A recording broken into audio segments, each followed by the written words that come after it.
কি রে সীমান্ত, এতদিন তুই কোথায় ছিলি? তোর কোনো খোঁজ খবর নাই।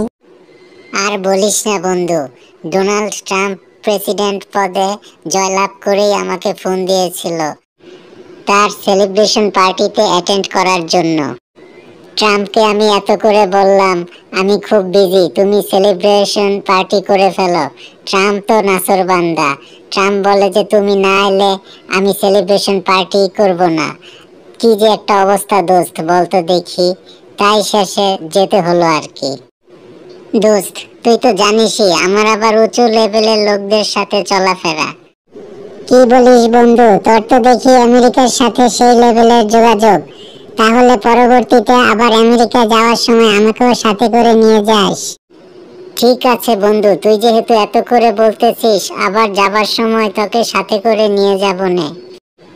তা তোর কি খবর?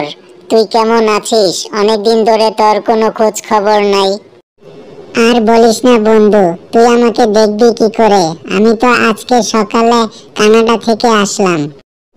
কানাডায় একটা $130 মিলিয়ন ফ্লাইওভার উদ্বোধনের জন্য আমাকে আমন্ত্রণ জানিয়েছিল জাস্টিন ট্রুডো। আমি তো প্রথমে যেতে চাইনি, কিন্তু ট্রুডো আমার জন্য একটি বিশেষ বিমান পাঠিয়ে দিয়েছিল, তাই বাধ্য হয়ে আমাকে যেতে হলো আর কি। তাই নাকি বন্ধু? চালিয়ে যা। আর সুযোগ পাইলে আমাকেও তোর সাথে করে কানাডা নিয়ে যাস একবার। আচ্ছা ঠিক আছে, আবার কানাডা যাওয়ার সময় তোকে আমি সাথে করে নিয়ে যাব, তুই টেনশন করিস না। এইটা বন্ধু আমার জন্য কোনো ব্যাপারই না। তোকে তো বন্ধু একটা কথা বলতে ভুলেই গেছি। আমার যে ছোট ভাই আছে না সোহেল, সে তো জার্মানির একটা বড় কোম্পানিতে ম্যানেজার হিসেবে চাকরি পেয়েছে। আগামী মাসের 1 তারিখে সোহেলের ফ্লাইট। কি বলিস তুই বন্ধু? ম্যানেজার হিসেবে? আমি তো শুনেছি লেবার হিসেবে সে দুবাই যাবে। তো ঠিক আছে বন্ধু, তুই ভালো থাকিস। আমার এখন যেতে হবে।